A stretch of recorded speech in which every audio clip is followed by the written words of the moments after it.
بسم اللہ الرحمن الرحیم صلو علی الحبیب صلی اللہ تعالی علیہ وسلم۔ قرآن مجید برہان رشید کے اندر اللہ رب العزت نے ارشاد فرمایا وَلَا يَغْتَبْ بَعْدُكُمْ بَعْدًا، تم میں سے کوئی بعض کی غیبت نہ کرے۔ آج اس مختصر سے گفتگو میں غیبت کے تعلق سے کچھ باتیں کرنی ہے۔ آج معاشرے کے اندر غیبت اس قدر عام ہے کہ جس کی کوئی انتہا نہیں۔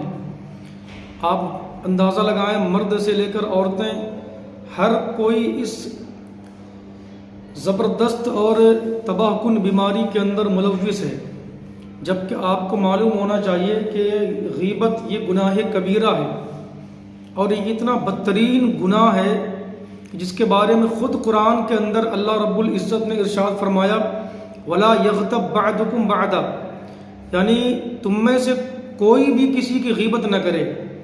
أَيُحِبُّ أَحَدُكُمْ أَن يَأْكُلَ لَحْمَ أَخِيهِ مَيْتًا فَكَرِهْتُمُوهُ، کیا تم میں سے کوئی یہ پسند کرتا ہے کہ وہ اپنے مرے ہوئے بھائی کا گوشت کھائے؟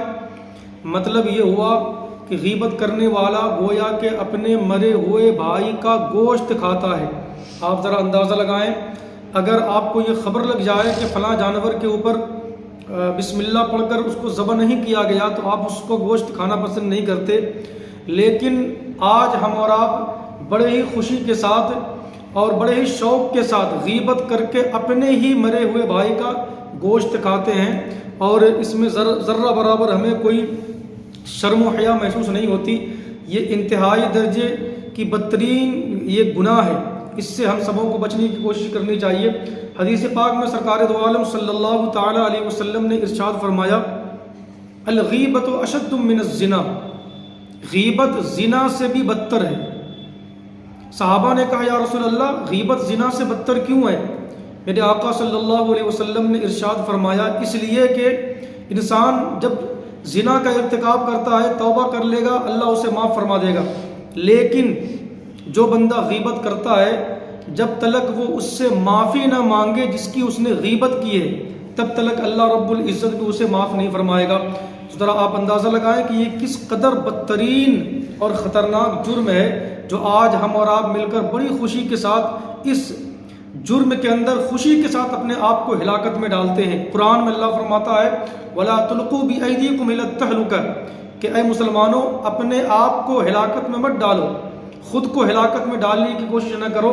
لیکن ہم اور آپ مل کر آج چائے کی دکان پر یا کہیں بھی کسی چوراہے پر جہاں 4-5 لوگ بیٹھتے ہیں وہاں غیبت کے سوا کچھ ہوتا نہیں۔ یہ کتنی شرمناک حرکت ہے کہ آپ کے سوا آپ کے پاس اس کے علاوہ کچھ اور نہیں بچتا۔ آپ دیکھ لیں کہ عوامی سطح سے لے کر آج کا مسلمان اس قدر جری اور اتنا ڈھیٹ ہو چکا ہے کہ اب تو وہ اپنے ہی علماء کرام کی غیبت کرتا ہے، پیروں کی غیبت کرتا ہے، مشائخین کرام کی غیبت کرتا ہے۔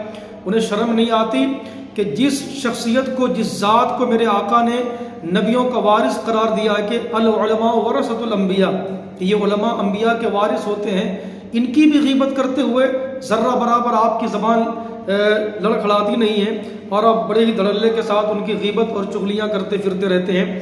یہ تو علماء رہے، عام انسان کی غیبت بھی بہت بدترین اور سخت ترین جرم ہے، تو پھر جو خواص ہیں، جو مشائخین اعظام ہیں، جو اللہ والے ہیں، ان کی غیبت تو بدرجہ اولا جرم عظیم ہے۔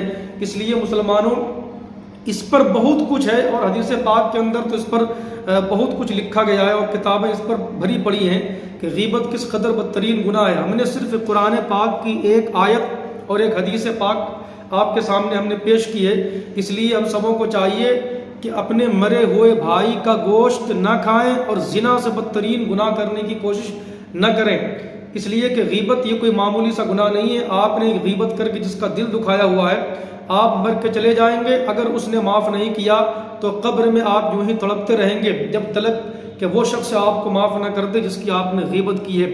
اس لیے ابھی آپ کے پاس وقت ہے، آپ نے جس کی بھی غیبت کی ہے آپ اس سے معافی مانگیں اور رب تبارک و تعالیٰ کی بارگاہ میں رجوع کریں۔ انشاءاللہ الرحمن اللہ رب العزت ضرور گناہوں کو معاف فرما دے گا۔